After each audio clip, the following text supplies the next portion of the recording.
Good morning, Upper Dublin. This is UDTV. I'm your anchor, Chris Smith. And I'm Jack Jamison. Today we have some cool segments to show you. Let's start off with Dr. Schmidt's Summer Dig. While we're on the dig in Montana, we're looking for very specific things. We know that the area that we work in is from the Jurassic period, so this is the real Jurassic Park. When we know the time period that we're working with, they're looking for very specific species of dinosaurs. I'm working on a stegosaur site. At the same area, we have another spot where there's two different dinosaurs in the same place. We have an Allosaurus, which was a predecessor of Tyrannosaurus rex back in the Jurassic. We also have an Apatosaurus, which is another long sauropod.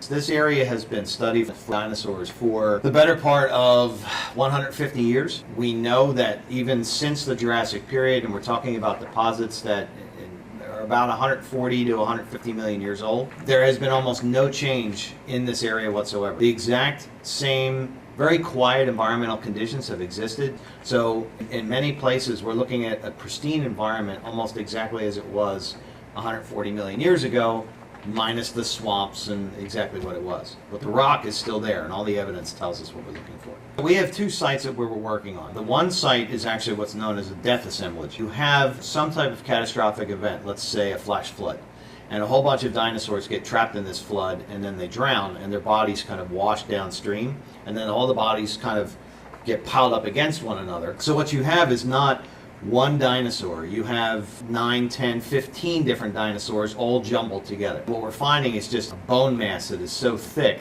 that every time we go to move a bone and we try and get underneath it, we actually hit another bone. This year we had one of our volunteers, a 14-year-old kid from Long Island, actually tripped over something, looked down, and there was a bone.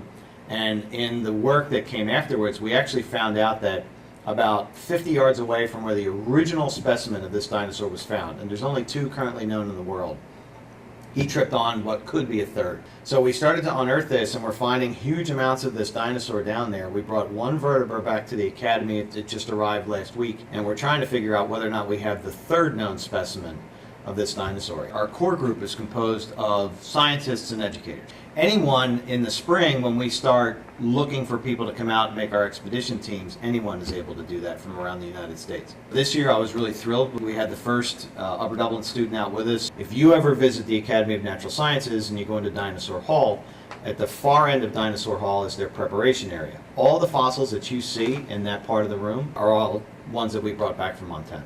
Wow, he was really getting work done this summer. My summer was all TV and pool parties. Next up, we have a special goodbye from the goats of Upper Dublin High School. Some of our Upper Dublin scholars may have noticed the goats that graze our cherished high school land. As part of a Temple Ambler project, these goats cut down on mowing costs and provide us with healthy grass. As the weather gets cooler and their wool gets woolier, it's time to say goodbye. We would like to thank them for all the hard work they did for our school. At UDTV, we want to thank the sheep in the only way we know how, with a song.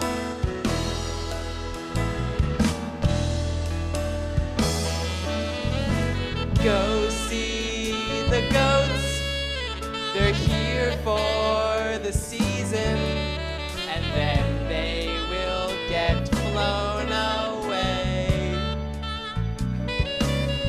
Their furry smiles were persuasive, the plants they eat are invasive. See them before class, after gym, during math. Go see the goats, take it. Go see the goats. They're here for a reason, and that is to chew on our hay. Before they depart, go and have a heart-to-heart with the goats in UD. Just for you and for me, go see the goats. But Roman, goats have tails that stick up. They're sheep. Guys, is he right about this? But nothing rhymes with sheep, man.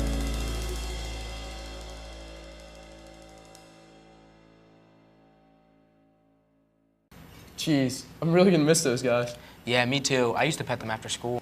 Hey Chris, you like music, right? Yeah. Did you not know I was a hit musician? No way, are you serious? No, not at all. But these people might be. Let's check out our new choir.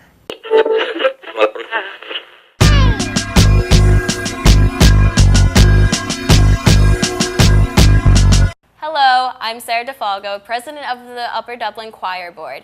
I'm here today to talk to you about the new after-school group, Voices. So Voices takes place on Thursdays from 2:30 to 5, and it is open to anyone in the school. Voices is available to those who are in choir right now and for those who aren't in choir. So if you really love to sing and don't have time to put choir in your schedule, Voices is for you. Some of the activities that Voices will be doing over the school year is during the holiday season, we will be touring various retirement homes in the area, and we will be performing at the William Penn Inn. Voices first meets on September 28th, that's a Thursday, from 2:30 to 5 p.m., and you can check the calendar outside of the choir room for all of the other rehearsal dates. If you have any questions, you can see Mr. Arnold in the choir room, room A54. God, I wish I could sing. Yeah, I do too.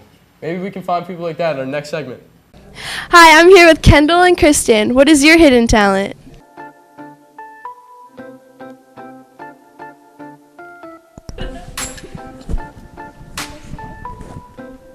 ZYXWBUTSRQPONMLKJIHDFEDCBA.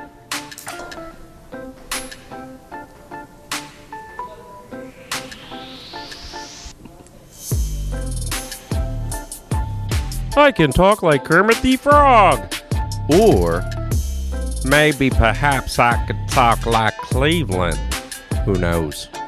What is your hidden talent? I can raise my eyebrow.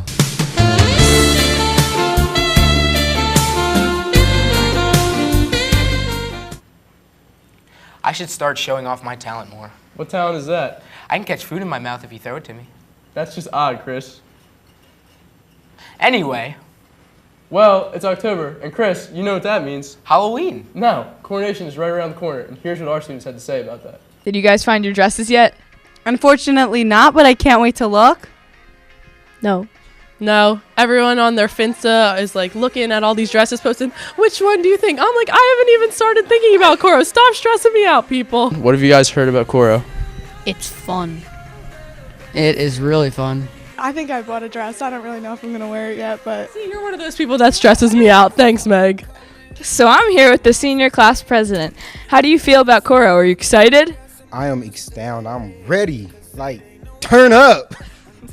Do you have a special presidential outfit you're going to wear? I actually do. I've been getting my clothes ready. Y'all just got to wait and see. What do you think the theme's going to be? Christmas. Well, that's a good guess. Kwanzaa. Oh, I think it's going to be Hanukkah. Do you know what theme it is this year? I don't know what theme it is. I'm always pleasantly surprised by the decorations and theme each year, so I try to let it be a surprise. So I heard you're very involved with coronation, so what do you do with it? So I'm on steering committee. I'm the activities committee head, so I'm in charge of planning the events like Dancing with the Cards and Coro. So I pick the theme, and I'm in charge of coordinating all the decorating nights for the SGA. So what's the theme this year? Theme is Wonderland. Woo. I'm really excited. Hope to see you guys there. Jack, will you go to Coro with me? We sat down with Dr. Callahan to discuss clubs at our high school. Good morning, Dr. Callahan. Morning, Joshua. What can we expect at Upper Dublin High School when it comes to clubs and activities that we would not see in any other district? Wow, I think our neighboring districts, they have great clubs and activities as well. So that question, I think, could be answered as one word, and that would be tradition. And I do feel that our clubs, the majority of our clubs, are very long-lasting. So you'll see clubs that have been on the docket of our extracurricular program for years and years, and that's something special. It does really seem special.